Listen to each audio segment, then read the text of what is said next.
Hello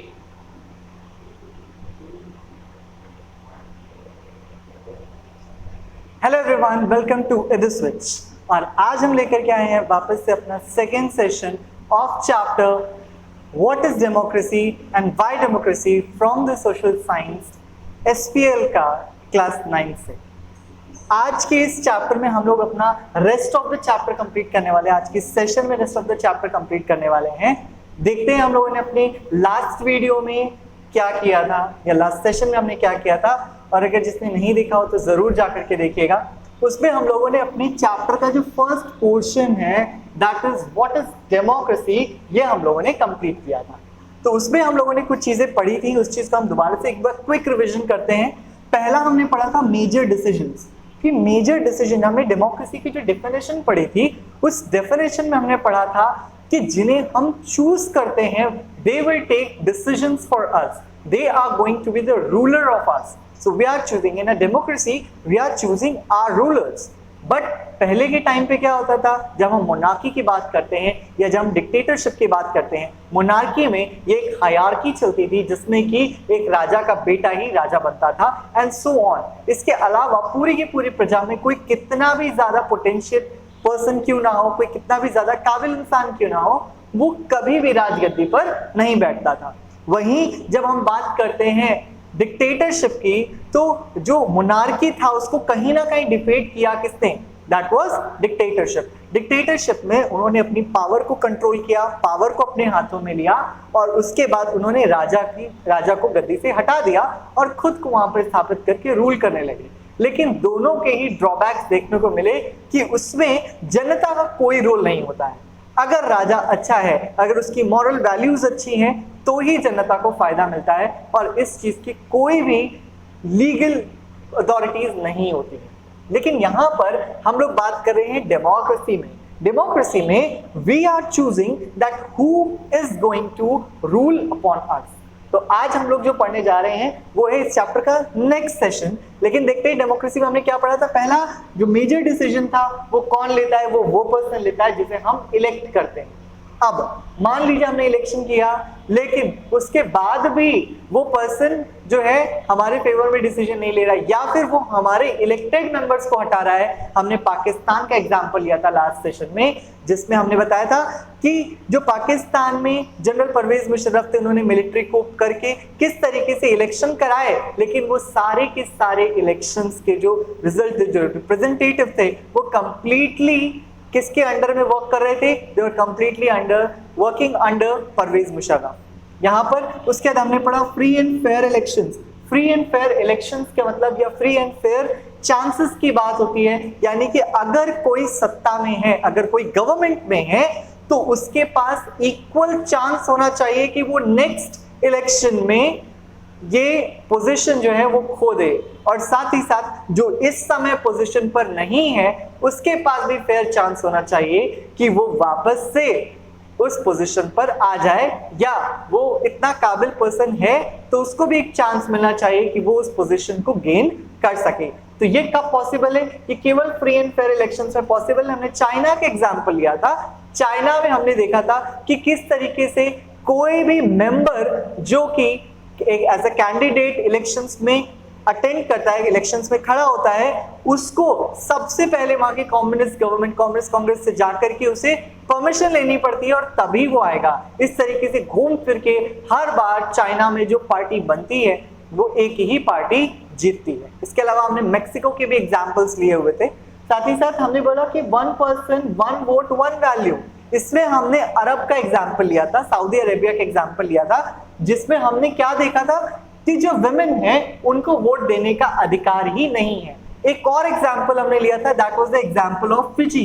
एक थोड़ा सा देश है, एक छोटा सा देश है, सॉरी, उस देश में जो नेटिव फिजीज है उनके वोट की वैल्यू पूरी है, यानी कि अगर एक नेटिव फिजी वोट देता है तो उसको 1 काउंट किया जाएगा, लेकिन अगर एक इंडियन फिजी वोट देता है तो उसको हाफ वोट काउंट किया जाएगा। यानी कि यहाँ वोट देने का अधिकार तो है लेकिन वैल्यू वो नहीं है। तो ये हम लोगों ने लास्ट टाइम पढ़ा था कि डेमोक्रेसी है क्या, जिसमें ये सारी चीजें इंक्लूडेड हो। एक और चीज हम लोगों ने इसमें पढ़ी थी, that was the fundamental rights. जहां पे हमारे फंडामेंटल राइट्स का कोई हनन ना कर सके, कोई उन्हें छीन ना सके, वो डेमोक्रेसी कहलाता है। तो ये सारे हमने पॉइंट्स पढ़े थे डेमोक्रेसी में, इनको हमने बहुत डिटेल में डिस्कस किया था। आप लोग जरूर जाकर के एडु स्विच पे हमारी प्रीवियस वीडियो में जरूर देखें एसक्यूएल के इस चैप्टर का डेमोन्स्ट्रेशन।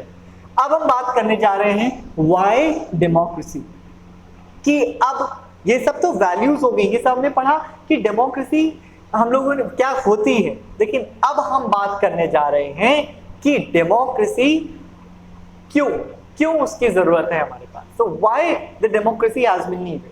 तो यहाँ पे सबसे पहले कुछ कॉन्स दिए हुए हैं डेमोक्रेसी के, जिसमें हम लोग देखेंगे कि किस तरीके से डेमोक्रेसी जो है उसके कुछ ड्रॉबैक्स भी हमें देखने को मिलते हैं। तो पहले हम कुछ कॉन्स पढ़ लेते हैं इसके, यानी कि कुछ ड्रॉबैक्स देख लेते हैं। जैसे पहला है लीडर्स कीप चेंजिंग, और ये जो चेंजेस होते हैं, लीडर हर साल तो नहीं बदलते, लेकिन हर 5 साल में, 4 साल में, एक टाइम पीरियड के बाद लीडर्स चेंज हो जाते हैं, जिसकी वजह से अगर हम कॉन्स में लिखे तो पहला कॉन जो है हमारा वो आ जाएगा, वो कौन सा क्वेश्चन भी आता है आपके पास, what are the drawbacks of democracy. तो उससे हम देखते हैं कॉन्स में आता है सबसे पहले कि वहां पर क्या हो जाता है, वहां पे हम लोग देखते हैं देयर इज इनस्टेबिलिटी। इनस्टेबिलिटी क्यों है? इनस्टेबिलिटी वहां पर इस वजह से है क्योंकि वहां पर जो लीडर है डेमोक्रेसी में वो हर 5 साल में, हर 4 साल में चेंज हो जाते हैं, यानी एक टाइम पीरियड के बाद लीडर्स चेंज होते हैं, और इस वजह से हम कह सकते हैं कि ये एक ड्रॉबैक है कि उसकी वजह से गवर्नमेंट में इनस्टेबिलिटी आ जाती है। सेकेंड पॉइंट जो है वो है कि democracy is all about political competition and power play, living no scope for the morality. That means अगर दो पार्टी आपस में, दो कैंडिडेट्स हैं या दो पार्टीज हैं जो कि आपस में, हम लोग मल्टीपल पार्टी सिस्टम की अगर बात करें तो बहुत सारी पार्टीज होती हैं, और उनमें क्या होता है, वी विल सी कि they are competing with each other, and in this competition what happens, वो हथकंडा, हर वो तरीका अपनाते हैं जिससे कि वो जीत सके। और ये एक बहुत बड़ा ड्रॉबैक है। क्यों?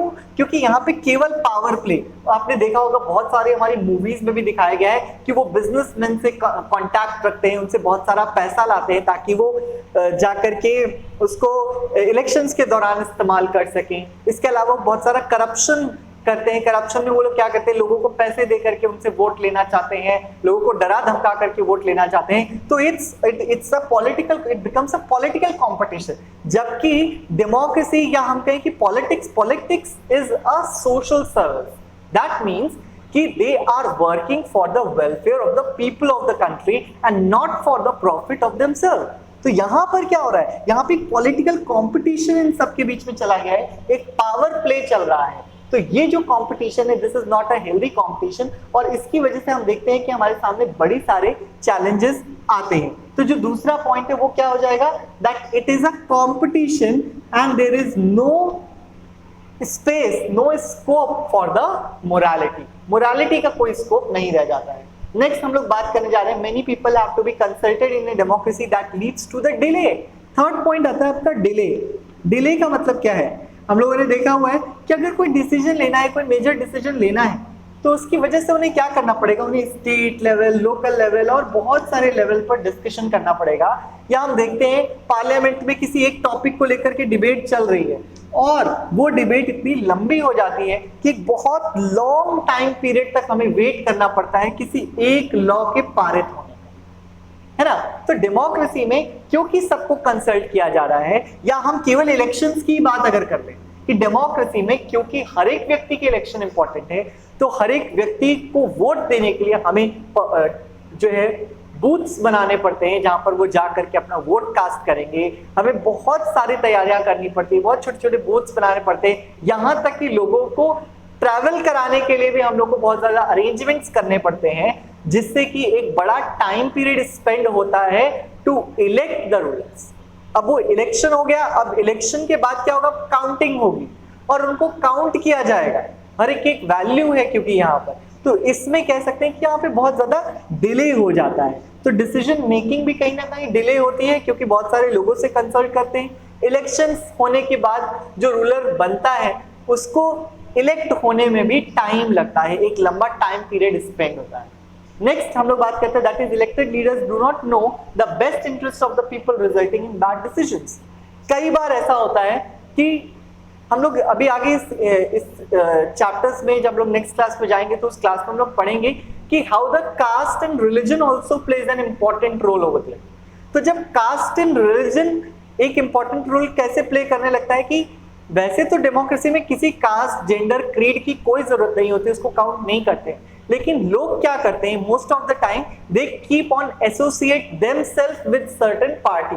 वो अपने आप को किसी एक पार्टी के साथ एसोसिएट कर देते हैं, फिर चाहे वो पर्सन काबिल हो या ना हो, just because they are their favourite, वो उनको वोट कास्ट कर देते हैं। तो जिसको वोट कास्ट किया है, दैट पर्सन डजंट नो कि उनके आसपास के लोगों की नीड क्या है, और अगर वो नीड ही नहीं समझेंगे तो वो हमारे लिए काम कैसे करेंगे। फॉर एग्जाम्पल कि किसी दूसरे स्टेट का ही पर्सन ले लीजिए, कोई दूसरे स्टेट का पर्सन जो है किसी दूसरे स्टेट में जाकर के लीडर बन जाता है, तो आखिर वो वहां उस स्टेट में कभी रहा नहीं, उस स्टेट को उसने कभी जाना नहीं, तो वो वहां की जो बेसिक नीड है, बेसिक प्रॉब्लम्स हैं, उनको किस तरीके से समझ पाएगा। कहीं ना कहीं लैंग्वेज बैरियर भी आएगा, रिलीजन बैरियर भी आएगा, रीजन बैरियर भी आएंगे, ये सारी चीजें आती हैं, तो वो बेस्ट इंटरेस्ट नहीं पता चलता है।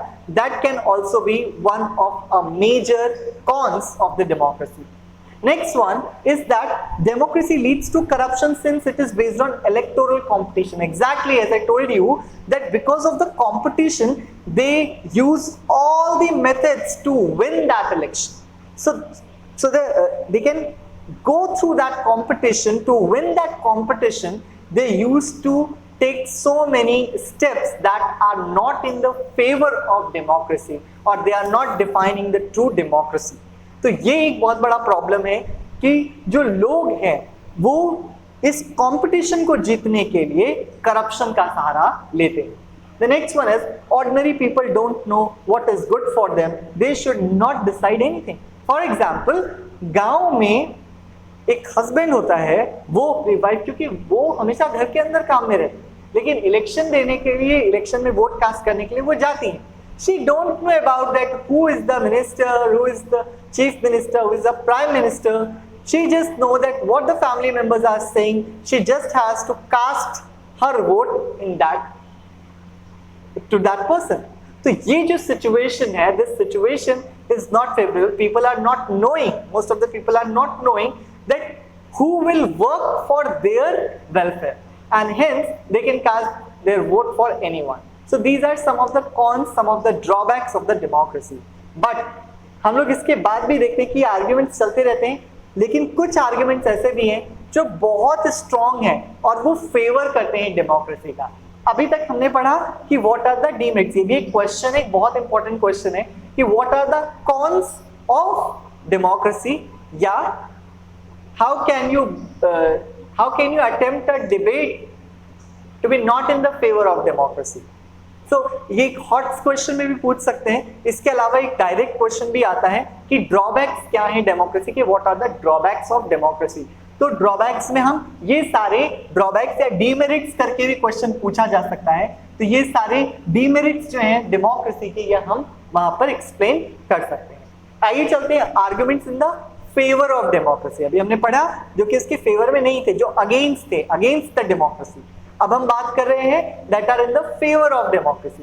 फेवर ऑफ डेमोक्रेसी हम देखते हैं, पहला क्या है, a democratic government is a better government because it is more accountable form of government. Accountable form of government क्यों है? क्योंकि कहीं ना कहीं हमने जैसे पढ़ा हुआ है कि it's a kind of checks and balances. आप देखोगे एक डेमोक्रेसी में क्या था, एक फेडरल सिस्टम आप देखोगे उसमें कि किस तरीके से जो पावर है इट इज, देखिए अगर पावर, इस चीज को बहुत ध्यान से समझिएगा कि अगर पावर किसी एक पर्सन के पास आकर के कंट्रोल्ड है, किसी एक पर्सन के हाथ में ही पावर कंट्रोल्ड है, तो या तो वो मोनार्की कहलाएगी या तो फिर वो डिक्टेटरशिप कहलाएगी। बट हियर द डेमोक्रेसी, जब हम लोग बात डेमोक्रेसी की कर रहे हैं, तो डेमोक्रेसी में पावर कभी भी किसी एक पर्सन के पास नहीं होगी। That power will get distributed, the power has been shared among different organs of the government and different levels of the government. अब डिफरेंट लेवल्स क्या होते हैं गवर्नमेंट के? एज आई टोल्ड यू, हमने यहां पे बोला union government, then state government, and the local government. ठीक है, यूनियन में आपका जो सेंट्रल गवर्नमेंट है, प्रधानमंत्री उनको चूज करते हैं ना, वो आते हैं आपकी union government, all over the nation union government work करती है। स्टेट गवर्नमेंट, हर एक स्टेट में एक चीफ मिनिस्टर होता है, उनके अलग इलेक्शंस होते हैं और वो अपनी स्टेट को देखते हैं। लोकल गवर्नमेंट में जैसे ग्राम पंचायत होता है हमारे विलेजेस में हम बात करते हैं किसकी, ग्राम पंचायत की। और जो हमारे ये मतलब विलेजेस यानी कि हमारा रूरल एरिया। अब अर्बन एरियाज में हम बात करते हैं, वहां पर आपका क्या होता है, म्यूनिसिपल कॉर्पोरेशन या म्यूनिसिपैलिटी होती है। ठीक है, म्यूनिसिपैलिटी होती है। यहाँ पे ग्राम पंचायत में जो पंचायत होते हैं, है ना, जो उसके जो अध्यक्ष वो 2, 5 या 6 मेंबर्स होते हैं। यहाँ पे मोस्टली 5 मेंबर्स होते हैं ग्राम पंचायत में, जो कि वहां पर लोगों की जो लोकल डिस्प्यूट्स हैं उसको हैंडल करते हैं। वहीं म्यूनिसिपल कॉर्पोरेशन में मेयर जो होता है वो वहाँ का हेड होता है, जो वहाँ के लोकल डिस्प्यूट्स को डील करता है। तो इस तरीके से हमने देखा कि पावर डिस्ट्रीब्यूटर, इनको कुछ पावर है, कुछ इनके पास है, कुछ इनके पास है। अब पहले तो केवल स्टेट और यूनियन और स्टेट गवर्नमेंट थी, क्योंकि स्टेट गवर्नमेंट यूनियन गवर्नमेंट से स्टेट गवर्नमेंट को कुछ पावर दी गई थी जिसमें वो इंडिपेंडेंटली वर्क करता था। They are not answerable to union government for certain things. तो यहाँ पर वो स्टेट गवर्नमेंट उसके डिसीजंस लेती है। अब स्टेट गवर्नमेंट ने चीजों को और अच्छे से चलाने के लिए अपनी पावर को इनको डिस्ट्रीब्यूट कर दिया, लोकल गवर्नमेंट को अपनी कुछ पावर यहाँ पर दे दी है। तो क्या कारण हुआ इसका, इससे ये मतलब पता चलता है हम लोगों को कि डेमोक्रेसी में पावर जो है वो डिस्ट्रीब्यूट होती है डिफरेंट लेवल्स ऑफ गवर्नमेंट। अब अगर हम बात करें कि डिफरेंट ऑर्गन्स ऑफ गवर्नमेंट, तो डिफरेंट ऑर्गन्स ऑफ गवर्नमेंट क्या है। अगर हम गवर्नमेंट की बात करें तो गवर्नमेंट में क्या आते हैं, लेजिस्लेचर आता है। लेजिस्लेचर क्या है, यानी कि हमारे जितने भी हमारे लीडर्स हैं, जितने भी नेता हैं, वो लेजिस्लेचर हैं, वो हमारे लिए डिबेट करते हैं, वो हमारे लिए बेटर लॉ फ्रेम करने की कोशिश करते हैं। दूसरे जो हैं वो आपके कौन से आते हैं, जिन्हें हम लोग बोलते हैं executives, they are called as executives. इसमें कौन आते हैं, इसमें आपके आईएएस एंड आईपीएस ऑफिसर्स आते हैं। वो आईएएस एंड आईपीएस ऑफिसर्स इनके द्वारा बनाए गए लॉज को देखते हैं और उनको फॉलो अप करवाने का काम करते हैं। और तीसरे जो आते हैं वो हमारी बहुत इंपॉर्टेंट पार्ट है, that is called as judiciary. Judiciary जो है वो क्या करती है, वो ये देखती है कि भाई ये लोग अपना अपना काम प्रॉपरली कर रहे हैं या नहीं कर रहे हैं। अगर ऐसा नहीं होता है तो वो सीधे डायरेक्टली प्रधानमंत्री से लेकर के हर लीडर को कोर्ट में पेश होने के लिए कह सकती है और उनसे बोल सकती है कि वो बेटर डिसीजंस ले। तो इस तरीके से हमारे पास जुडिशरी, ये डिफरेंट ऑर्गन्स ऑफ गवर्नमेंट है। इसके पहले हमने जो यूनियन, स्टेट और लोकल पढ़ा था, they are different levels of government. तो इस तरीके से हमने पढ़ा, तो हम लोगों को क्या समझ में आया, वहां पे हम लोग देखते हैं कि democratic government is better because it is more accountable form of government. Accountable मतलब ऐसा नहीं है कि भाई एक लीडर था, उस लीडर के 4 नुमाइंदे थे, उसने इन 4 नुमाइंदों से पूछा और सीधे लॉ पारित कर दिया सबके ऊपर, किसी के फेवर में है या नहीं है उसको कोई मतलब नहीं। ऐसा नहीं किया उसने। यहाँ पे क्या होता है, ये डिक्टेटरशिप कहलाता है। यहाँ पर क्योंकि हम सबको इन्वॉल्व कर रहे हैं, पावर किसी एक पर्सन के पास कॉन्सेंट्रेटेड नहीं है, it has been distributed among different levels and organs, hence it is more accountable. यहाँ पे वो अपने देश के हर व्यक्ति, अपने देश के हर नागरिक के बारे में सोचने का काम कर रहे हैं। ठीक है, आई होप यहां तक आप लोग को क्लियर होगा। Let's move forward, that is democracy improves the quality of decision making. जहां एक तरफ हम देख रहे थे कि एक डीमेरिट था कि क्योंकि बहुत सारे लोगों को कंसल्ट करना पड़ता है, इसलिए कहीं ना कहीं डिसीजन मेकिंग में डिले हो जाता है, लेकिन उस डिले की वजह से एरर के चांसेस बहुत कम। कैसे एरर? ऑब्वियस सी बात है, जब हम किसी चीज को डिस्कस कर रहे हैं बैठ के बहुत सारे लोगों के साथ में, बहुत सारे लोग वहां पे बैठे हुए हैं जो कि एक रिस्पॉन्सिबल लीडर्स हैं, जो चूज होकर के आए हैं लोगों के द्वारा, और उनके साथ इस डिसीजन मेकिंग में वो डिसीजन बहुत ही प्रिसाइज्ड फॉर्म में हमारे सामने आता है, बहुत ही प्योर फॉर्म में हमारे सामने आता है, और हम लोग बैड डिसीजंस लेने से बच जाते हैं। यानी कि जो लीडर्स हैं वो बैड डिसीजंस लेने से बच जाते हैं। तो कहीं ना कहीं वो उनके लिए एक डिले है, लेकिन यहाँ पर वो एक डिले भले ही हो जाए लेकिन वो एक करेक्ट डिसीजन लेकर के आता है। तो ये एक बहुत बड़ा मेरिट है, that democracy improves the quality of decision making. Next is democracy provides a method to deal with differences and conflicts. Democracy में क्योंकि जैसे हम लोग अगर चलते हैं अपनी हिस्ट्री के थर्ड चैप्टर में, हम लोगों ने हिटलर के बारे में पढ़ा हुआ था। उस चैप्टर में हम लोगों ने क्या पढ़ा था? हमने पढ़ा था कि हिटलर ने केवल नॉर्डिक आर्यंस को कहा कि they are only able to live, और उसने जितने भी ज्यूज थे उन सबको उसने मरवा दिया। तो यहां पर क्या हो रहा है? यहां पर कहीं ना कहीं जो कॉन्फ्लिक्ट था उसका एक पर्सनल कॉन्फ्लिक्ट उसने पूरे देश के ऊपर लागू कर दिया। और हमारे देश में क्या है, क्योंकि यहाँ हर एक को इक्वालिटी दी गई है, हर एक के पास अपने फंडामेंटल राइट्स है। डेमोक्रेसी का लास्ट पॉइंट हमने बताया था, जहां पे आपके फंडामेंटल राइट्स का कोई हनन ना कर सके। तो जब आपके फंडामेंटल राइट्स को कोई नहीं छीन सकता, तो ऐसी कंडीशन में अगर कॉन्फ्लिक्ट होगा तो उस कॉन्फ्लिक्ट में एकदम ट्रू डिसीजन निकल करके सामने आएगा, जिसमें जो गलत होगा उसको गलत करार दिया जाएगा और उसके लिए सजा अगर होगी तो उसको सजा भी मिलेगी। तो यहाँ पे बोला गया है that democracy provides a method to deal with differences and conflicts in any society. People are bound to have differences of opinions and interests. These differences are particularly more in a country like ours with amazing social diversity. Obviously बात है कि जब social diversity है, regional diversity है, religious diversity है, तो कहीं ना कहीं कॉन्फ्लिक्ट होना लाजमी। आप इसका एग्जाम्पल ले सकते हो, जो अभी तक चल रहा था, दैट वाज अयोध्या। अयोध्या के ऊपर अभी तक बहुत बड़ा एक डिबेट चल रहा था। हाई कोर्ट से एक डिसीजन आया, फिर वो डिसीजन फेवरेबल नहीं लगा, उन्होंने सुप्रीम कोर्ट में अपील किया, एंड फाइनली हमारे देश के सबसे ऊंची कोर्ट से जो डिसीजन आया वो सभी लोगों को मान्य करना पड़ा। तो यहाँ पे क्या है, ये डेमोक्रेसी में ही पॉसिबल है। अदरवाइज राजा जो कह देता प्रजा को वो मानना पड़ जाता। So this is the situation कि यहाँ पर डेमोक्रेसी में ही हमें वो चांस मिलता है जब हम डिसीजन मेकिंग की क्वालिटी को भी इंप्रूव कर सकते हैं, साथ ही साथ कॉन्फ्लिक्ट्स को भी हटा सकते हैं। Next, democracy enhances the dignity of the citizen. क्यों? देखो, सबसे पहली चीज क्या है, हर एक का वोट वैल्यू करता है। ध्यान दीजिएगा, जब हम कहते हैं कि हम आपकी वैल्यू कर रहे हैं, that means we are portraying that आपकी डिग्निटी हमारे लिए इंपॉर्टेंट है। तो समहाउ हम सभी नागरिकों की जो एक डिग्निटी है वो मेंटेन हो जाती। क्यों? क्योंकि कहीं ना कहीं हमारा वोट वैल्यू करता है, कहीं ना कहीं हम वैल्यू करते हैं इस देश के अंदर।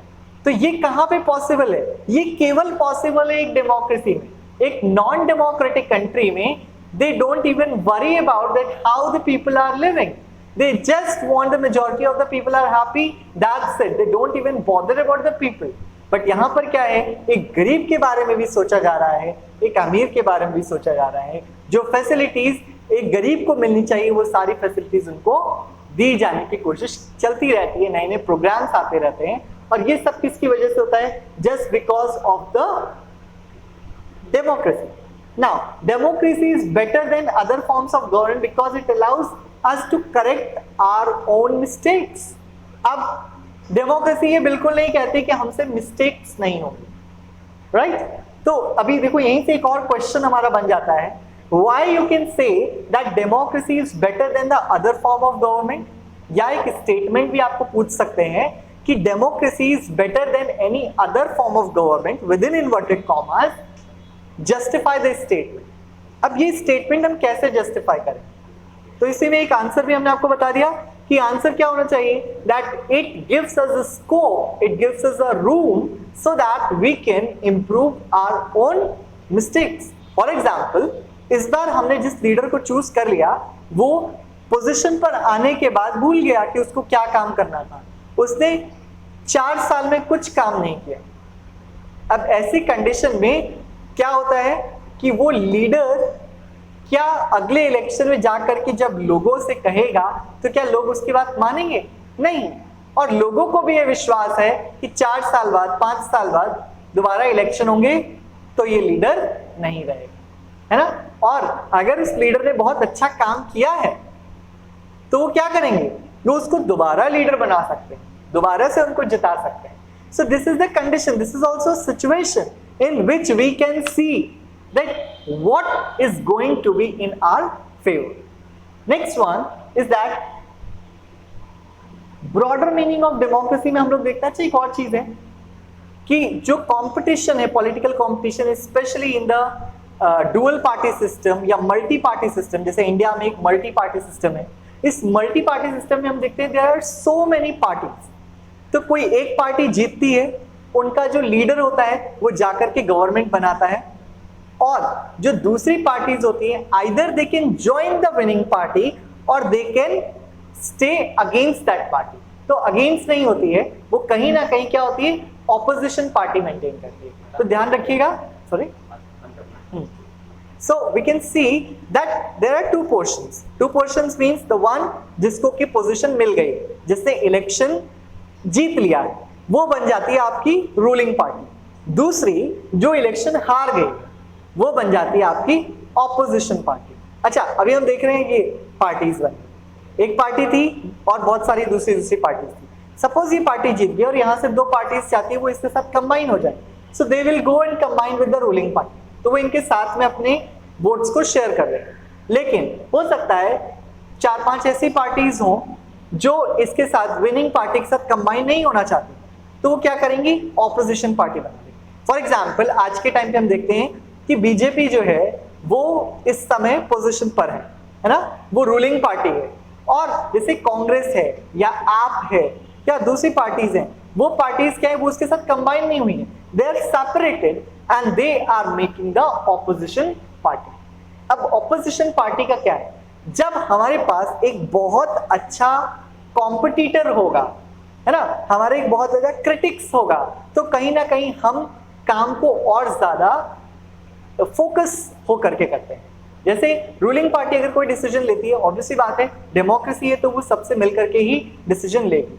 उसने डिसीजन लिया, लेकिन उसको ये भी डर रहता है कि अगर ये डिसीजन में कोई चालाकी हो रही है या कोई डिसीजन बायस्ड डिसीजन है, तो ऐसी कंडीशन में जो ऑपोजिशन है वो कहीं ना कहीं खुल करके सामने आएगी और वो चीजों को आगे रखेगी, जिसकी वजह से जनता के ऊपर रूलिंग पार्टी के बारे में गलत इंपैक्ट पड़ सकता है और नेक्स्ट इलेक्शन में जनता रूलिंग पार्टी से कन्विंस ना होकर के उन्हें वोट नहीं देगी।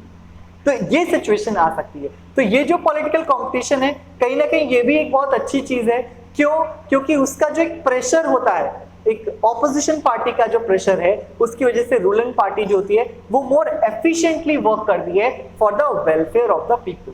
तो ये था हमारा क्या, ये था हमारा जो एक तरीके का पर्सपेक्टिव है हमारा कि ब्रॉडर मीनिंग क्या है डेमोक्रेसी की। नाउ इसके अलावा in democratic countries all people do not rule, a majority is allowed to take decision on behalf of all people through their elected representative. This has become necessary for the reasons given below. अब हमने कहा कि हर एक value है, हर एक व्यक्ति के पास एक वोट है और हर एक वोट की एक वैल्यू है। लेकिन एक चीज गौर करने वाली बात है कि इतनी बड़ी पॉपुलेशन में हर एक के वोट को वैल्यू दे करके हर एक से डिसीजन कैसे लिया जाए, यानी अगर हमें कोई डिसीजन लेना है तो हर पर्सन से कैसे लिया जाए। इसी वजह से हर छोटे से लेवल पे, जैसे हमारे छोटे छोटे लेवल में हम लोगों को वार्ड में डिवाइड कर दिया गया। इन छोटे छोटे वार्ड में कोई कैंडिडेट्स होते हैं, कई सारे कैंडिडेट्स होते हैं, अलग अलग पार्टी से खड़े होते हैं। तो उस वार्ड के लोग अपने वार्ड में उस पर्टिकुलर कैंडिडेट को चूज करते हैं जो उनके एरिया में फेमस है। फिर वहां से धीरे धीरे वो कैंडिडेट एक बड़े लेवल पर दूसरे कैंडिडेट्स को चूज करते हैं। फॉर एग्जाम्पल जैसे स्कूल में है, तो स्कूल में हम लोग देखते हैं कि वी हैव डिफरेंट क्लासेस। अब हर एक क्लास में क्या होता है, एक क्लास मॉनिटर होता है, एंड देन क्लास मॉनिटर के बाद क्या होता है, फिर आपके धीरे धीरे हम लोग देखते हैं कि उसमें डेप्यूटी हेड बॉय आते हैं, फिर हेड बॉयज आते हैं। तो आप देखो किस तरीके से जा रहा है। अब ऊपर तक बात कैसे पहुंचेगी। सपोज दो क्लासेस में कुछ कॉन्फ्लिक्ट है, तो वो क्लासेस का जो कॉन्फ्लिक्ट है वो कहीं ना कहीं डिसिप्लिन इंचार्ज या कोई उसको ठीक कर दें। सपोज वो नहीं ठीक कर पाते हैं तो वो चीज कहाँ जाती है, head boys and deputy head boys या गर्ल्स के पास जाती है। वो क्या करेंगे, वो उसको सॉर्ट आउट करने की कोशिश करेंगे। जब वो भी उसको सॉर्ट आउट नहीं कर पाएंगे तो फिर वो हायर अथॉरिटीज यानी टीचर्स के पास जाती है। जब टीचर्स भी सॉर्ट आउट नहीं कर पाते तो वो कोऑर्डिनेटर्स के पास जाती है। जब कोऑर्डिनेटर्स के पास भी ये चीज सॉर्ट आउट नहीं होती तो वो प्रिंसिपल के पास जाती है, and so on. So there are different levels. तो इसी तरीके से हर एक छोटे लेवल, पूरा देश छोटी छोटी जो है सेक्शंस पे बांट दिया गया। उन छोटे छोटे सेक्शंस में इलेक्शन हुए। मैक्सिमम इलेक्शंस में जो इलेक्शन में जिसको मैक्सिमम वोट मिले वो मेजॉरिटी विन होगी। फॉर एग्जांपल ऐसे देखिए, सपोज ये एक स्टेट है, इस स्टेट को छोटी छोटी सेक्शंस में डिवाइड कर दिया गया इस तरीके से एरिया वाइज, है ना। जैसे हम देखते हैं कानपुर है, कानपुर देहात है, कन्नौज है, बिल्लौर है, इस तरीके से छोटे छोटे एरियाज में उसको डिवाइड कर दिया। अब हर एक एरिया में क्या होगा, इलेक्शन कंडक्ट होगा। सपोज जिनमें हम टिक लगा रहे हैं वहां पर ये पार्टी जीत गई और जहां पर हम ये वहां पे ये पार्टी हार गई, यानी कि यहाँ पर ये वाली पार्टी जीती है। सपोज जहां पर हमने ये मार्क लगाया वहां पे ये पार्टी जीती है और जहां पर ये मार्क लगाया वहां पे ये पार्टी जीती है। तो हम देखेंगे कि मैक्सिमम वोट्स या हम देखेंगे कि मैक्सिमम एरियाज में कौन सी पार्टी जीती। तो हमने देखा कि ये पार्टी, सपोज हमारे पास 100 एरियाज थे जहां पे इलेक्शन हमने कंडक्ट कराया है, उन 100 एरियाज में से हम क्या देख रहे हैं कि 80 जो एरियाज हैं उनमें ये पार्टी जीत गई और 20 एरियाज में ये पार्टी जीती। तो मेजॉरिटी किसकी हुई, इसकी ना। तो वो उस एरिया में विनिंग पार्टी के नाम से जानी जाएगी। तो वो पार्टी उस एरियाज में विनिंग पार्टी के नाम से जाएंगी, उस स्टेट पे विनिंग पार्टी के नाम से जानी जाएगी। तो ये जो छोटी छोटी जगह पर जो इलेक्शंस हुए, यहाँ पे इन्हीं एरिया का एक कैंडिडेट एज अ कैंडिडेट वहां पर खड़ा होगा अपनी पार्टी को लेकर के। तो इस तरीके से हम देखते हैं कि जितने भी पूरे एरियाज से डिवाइड किए गए हैं, हर जगह पर इलेक्शन हो रहा है, ताकि इस छोटे से एरियाज में इलेक्शन अगर हो रहा है तो यहाँ के सब लोग वोट कर लेंगे, यहाँ के सब लोग वोट कर लेंगे और वोट करने के बाद यहाँ से कोई एक रिप्रेजेंटेटिव आएगा, यहाँ से कोई एक रिप्रेजेंटेटिव आएगा, यहाँ से कोई एक रिप्रेजेंटेटिव। अब ये सारे रिप्रेजेंटेटिव मिलके अपने पूरे स्टेट का कोई एक रिप्रेजेंटेटिव बना देंगे। फॉर एग्जाम्पल इन सारे पॉइंट्स में से बीजेपी जीती थी और बीजेपी के हर एक कैंडिडेट ने मिलकर के अपनी पार्टी के एक लीडर को चीफ मिनिस्टर बना दिया। वो चीफ मिनिस्टर क्या करेगा, वो इस पूरे स्टेट का रिप्रेजेंटेशन करेगा। कहां पर, सेंट्रल लेवल। वो कहां पे उसको रिप्रेजेंट करेगा, सेंट्रल लेवल पर। तो ये हमारी जो छोटी छोटी एरियाज हैं इनको कॉन्स्टिट्यूएंसीज कहा जाता है। तो जितनी एक स्टेट में बहुत सारी कॉन्स्टिट्यूएंसीज होती हैं, मैक्सिमम कॉन्स्टिट्यूएंसीज में जीतने वाली पार्टी उस स्टेट की विनिंग पार्टी होती है और जो भी कैंडिडेट अपने अपनी कॉन्स्टिट्यूएंसीज में जीता है वो मिल करके अपनी पार्टी से किसी एक कैंडिडेट को स्टेट लेवल पर रिप्रेजेंट करने के लिए चूज करते हैं और फिर वो कैंडिडेट सेंट्रल लेवल पर अपनी स्टेट को रिप्रेजेंट करता है, जो कि चीफ मिनिस्टर कहलाता है। सो इस तरीके से हम लोग देखते हैं कि जो हमारा नेक्स्ट पॉइंट है जो इस चैप्टर का, जो कि बहुत इंपॉर्टेंट पॉइंट है, एंड दैट इज कि जो ब्रॉडर मीनिंग है डेमोक्रेसी की वो क्या है कि हाउ एवरीवन इज कंसल्टेड, कैसे हर एक व्यक्ति उस डिसीजन के लिए अप्रूव्ड है, उस डिसीजन में अपना रोल प्ले करता है। So that was the last topic of this chapter. I guess आप लोगों को ये सारी चीजें क्लियर हो गई होंगी। कॉन्स्टिट्यूएंसीज क्या होती हैं, किस तरीके से अलग अलग लेवल पर गवर्नमेंट ने अपनी पावर को डिवाइड किया हुआ है, और यही एक ट्रू फॉर्म ऑफ डेमोक्रेसी है। इस चैप्टर में जो चीजें आपको बहुत अच्छे से ध्यान रखनी है वो ये है, हमारे लास्ट वीडियो लेक्चर में हमने देखा था, हमने पढ़ा था व्हाट इज डेमोक्रेसी में कौन कौन सी स्टेट और कौन कौन सी कंट्रीज के बारे में हमने एग्जाम्पल लेकर के पढ़ा था कि इन कंट्रीज में ऐसा लगता है कि वहां पर डेमोक्रेसी है बट एक्चुअली वहां पर डेमोक्रेसी नहीं है। तो उन सारे स्टेट्स के, उन सारे कंट्रीज के एग्जाम्पल्स लेकर के आप उन क्वेश्चंस को करें। और ध्यान रहे, अगर आप एग्जाम्पल्स के साथ में अपने आंसर्स को लिखते हैं so it will help you out to gain more marks in your examination. इसी के साथ हम अपना आज का ये लेक्चर यहीं पे एंड करते हैं। नेक्स्ट लेक्चर में हम कुछ मजेदार क्वेश्चंस लेकर के आएंगे जिसके कि आंसर्स आपको देने पड़ेंगे और वो हमारा एक लाइव सेशन है। Till then take care and keep learning. Thank you.